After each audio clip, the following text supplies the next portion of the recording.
दोस्तों, आप लोग कमेंट कर रहे थे कि सर क्लास वाइज पढ़ाइए, तो इस वीडियो से हम क्लास वाइज पढ़ाएंगे।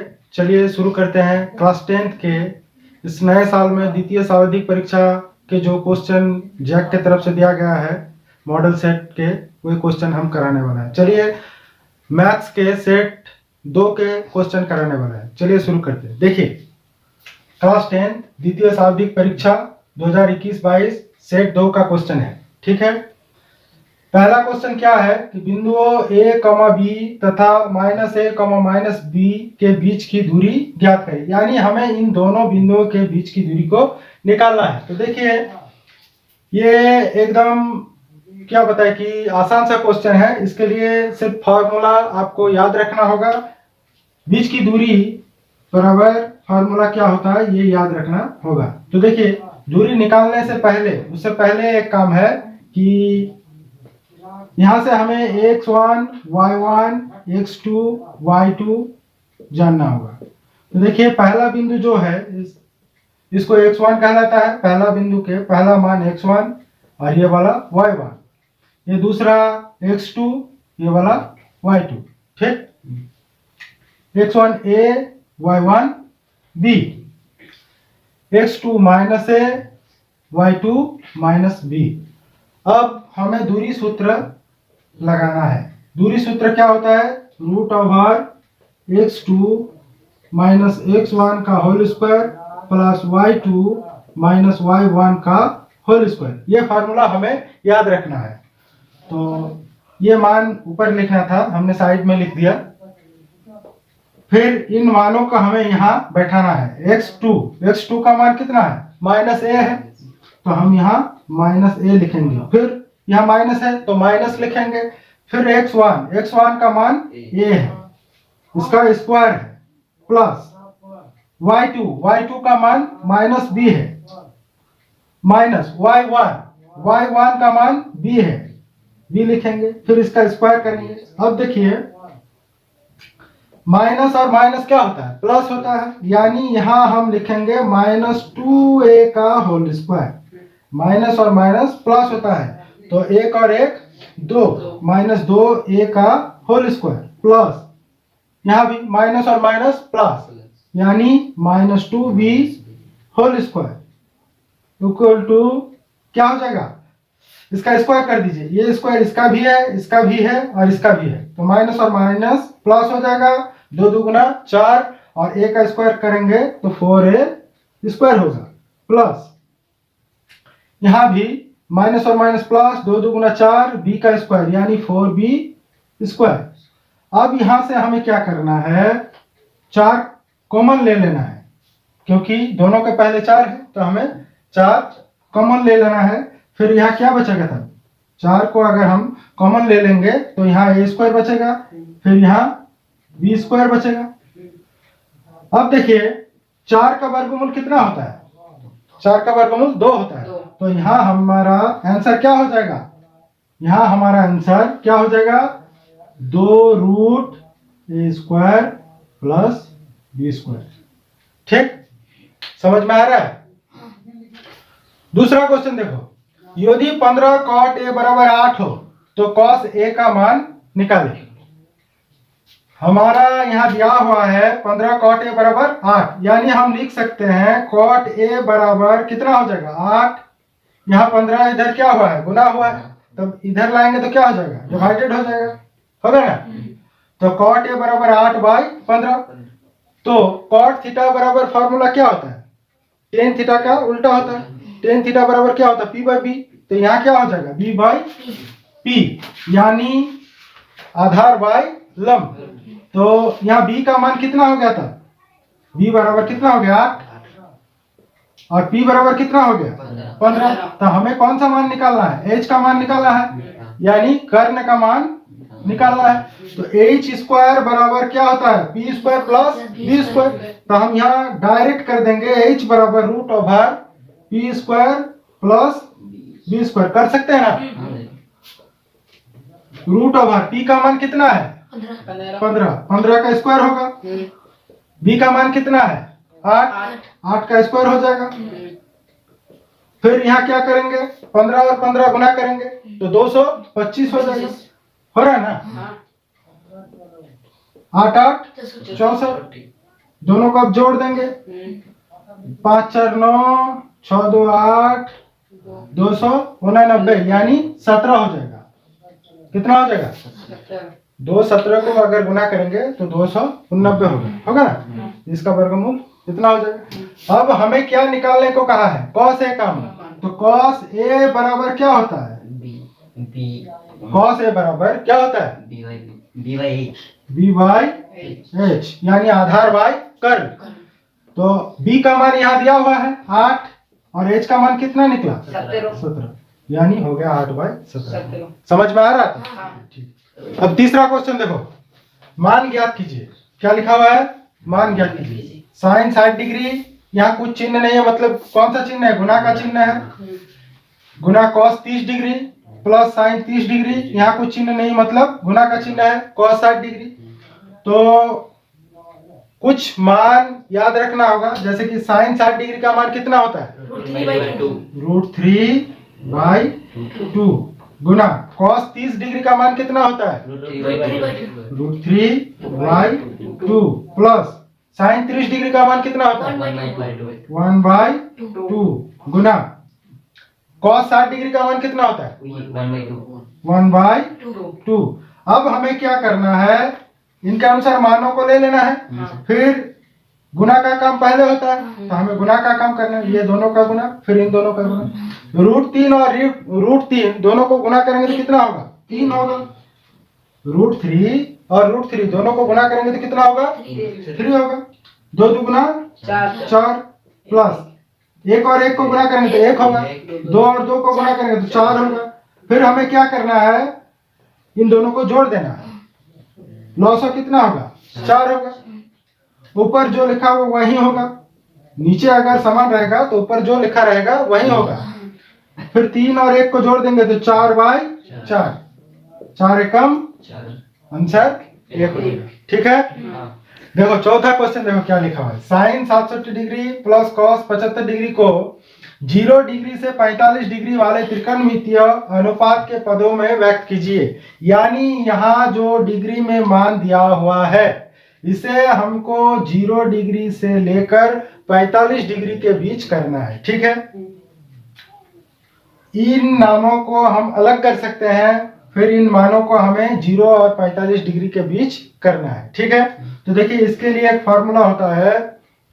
हम यहाँ क्या करेंगे, पहले इसे लिख लेते हैं। Sine 67 degree plus cos 75 degree.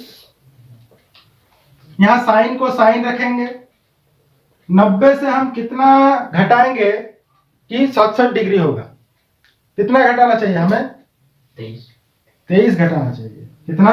23 plus cos को हम कॉस रखेंगे। 90 से हमें कितना घटाना चाहिए कि 75 आएगा? 15। ठीक है। अब देखो फॉर्मूला क्या होता है? साइन 90 माइनस ए बराबर कितना होता है? कॉस ए होता है।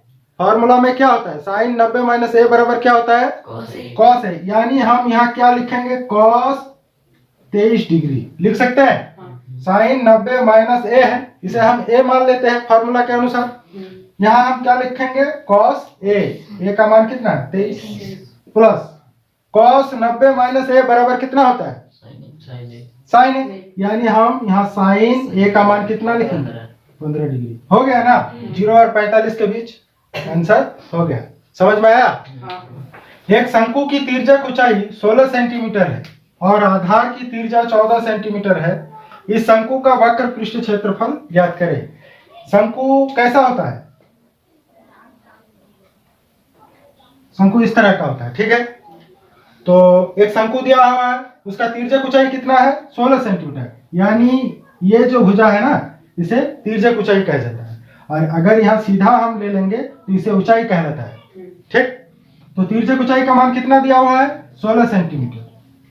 आधार की तिर्यता कितना है? 14 सेंटीमीटर। मतलब यहां से यहां तक इसको तिर्यक कहलाता है, इसे केंद्र कहा जाता है। ये तो गोल है, क्या कहें, आकृति में ऐसा दिखाई दे रहा है, लेकिन ये पूरा गोल है। इसे केंद्र कहा जाता है, यहां से यहां तक तिर्जा कहा जाता है। तिर्जा कितना दिया हुआ है? 14 सेंटीमीटर दिया हुआ है। समझ में आ रहा है? अब हमें क्या निकालने को कहा है? वक्र पृष्ठ क्षेत्रफल। तो शंकु का वक्र पृष्ठीय क्षेत्रफल, वक्र पृष्ठीय क्षेत्रफल बराबर क्या होता है? पाई आर एल। फॉर्मूला याद रखना होगा, ठीक? अगर फॉर्मूला याद रह गया तो समझो कि आधा मैथ बन गया। फॉर्मूला याद रहेगा तब तो मैथ आगे बढ़ेगा ना। देखो अब यहाँ पाई का मान कितना होता है? 22/7। यहाँ कुछ नहीं, मतलब गुना है। आर का मान, तिर्जा का मान कितना दिया हुआ? 14। एल का मान कितना दिया हुआ? तिर्जा ऊंचाई को एल कहलाता है और तिर्जा को आर कहलाता है। तिर्जा ऊंचाई 16 दिया हुआ, 2 सेंटीमीटर गुना हो रहा है तो सेंटीमीटर स्क्वायर हो जाएगा। अब ऊपर नीचे काटेगा, 7 एकम 7, 7 दुगुना 14। फिर इसे गुना कर दीजिए, 16 दुगुना 32, 32 और 22 को गुना करेंगे कितना हो जाएगा? 2 दुगुना 4, 3 दुगुना 6, 2 दुगुना 4, 3 दुगुना 6, 4 0 704 सेंटीमीटर स्क्वायर। ठीक है, तो देखो x माइनस ए कॉमा एक्स प्लस ए का माध्य ज्ञात करें। यानी इन तीनों का हमें क्या निकालना है? माध्य निकालना है। तो ऐसा अगर दिया रहे तो हमें क्या करना होगा? जितना मान है सबको ऊपर जोड़ना है और जितनी इकाई मान है उस संख्या को नीचे लिखना है। माध्य इक्वल टू इन तीनों को ऊपर जोड़ देना है। x माइनस ए प्लस होगा क्योंकि हमें जोड़ना है, फिर x प्लस इन कॉमा के बीच प्लस का चिन्ह दे देंगे, x प्लस ए y। कितनी इकाई है? 1 2 3, नीचे हम 3 लिख देंगे। फिर अब यहां देखो प्लस ए माइनस ए कटेगा ना। x 3x है तब 3x हो जाएगा, y 3 है 3 होगा, 3 और 3 कटेगा तब कितना बच रहा है? यानी माध्य x हो गया। समझ में आया? 7वां क्वेश्चन देखो, 20 बल्बों के एक समूह में 4 बल्ब खराब है। इस समूह में से एक बल्ब यादृच्छता निकाला जाता है।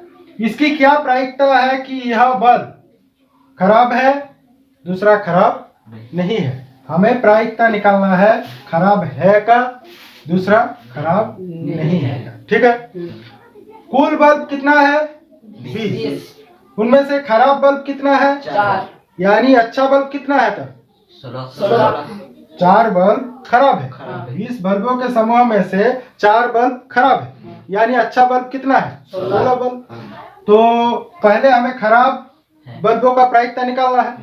तो देखो एक का आंसर पहले क्या लिखेंगे? कुल संभावना। कुल प्रायिकता जब भी निकालना है तो पहले हमें कुल संभावना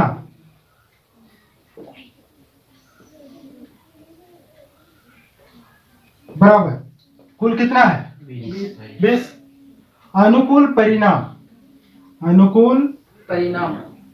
यानी जिसका प्रायिकता हमें निकालना है उसका संख्या हम यहाँ लिख देंगे। ठीक, अनुकूल परिणाम बराबर खराब बल्बों का हमें प्रायिकता निकालना है। तो खराब बल्ब कितना है? 4। कुल संभावना कहलाता है और जिसे हमारा प्रायिकता निकालना है, जिसका हमें प्रायिकता निकालना है वह अनुकूल परिणाम कहलाता है। ठीक है, अनुकूल परिणाम बराबर 4, यानी प्रायिकता बराबर कितना हो जाएगा?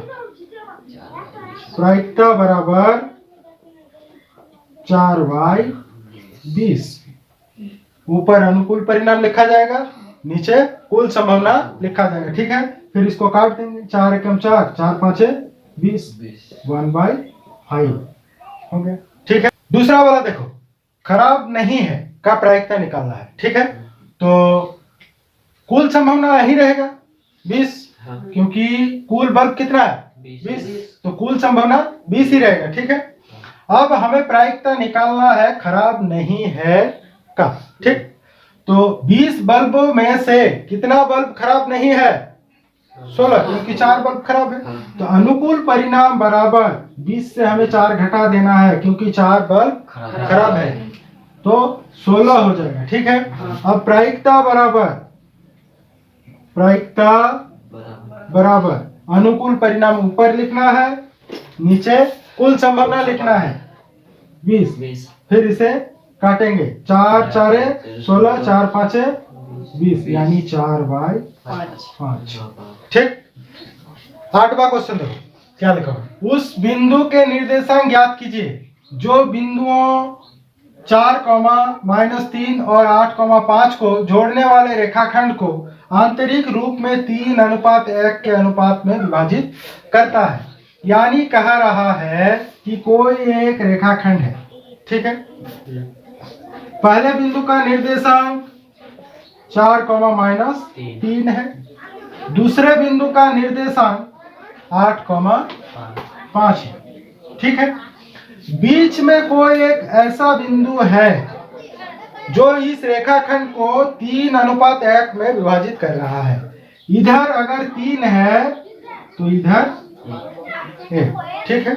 यानी हम मान लेंगे कि इधर 3 मीटर तो इधर 1 मीटर, इधर अगर 3 सेंटीमीटर तो उधर 1 सेंटीमीटर। ठीक है। हमें निकालना है कि इस बिंदु का निर्देशांक क्या है। समझ में आया क्वेश्चन? तो देखो, पहले हमें x1, y1, x2, y2, m1, m2 निकालना है। ठीक। तो ये दिया हुआ है x1 4, y1 -3, ये पहले वाले से। ठीक। दूसरा x2 8, y2 5, m1 3, m2 1। ठीक। अब देखो x, y बराबर, यानी इस बिंदु का निर्देशांक बराबर क्या हो जाएगा, m1 x2 m2 x1 by m1 plus m2, m1 y2 m2 y1 m1 plus m2, ये फॉर्मूला होता है। ठीक है। इसे याद रखना होगा। ये बीच वाले बिंदु का निर्देशांक निकालने के लिए ये फॉर्मूला होता है। एक दूसरा भी है, वो सभी जगह नहीं काम करता, यहाँ ये फॉर्मूला लगेगा। ठीक है। अब हमें इसके अनुसार मानों को बैठाना है।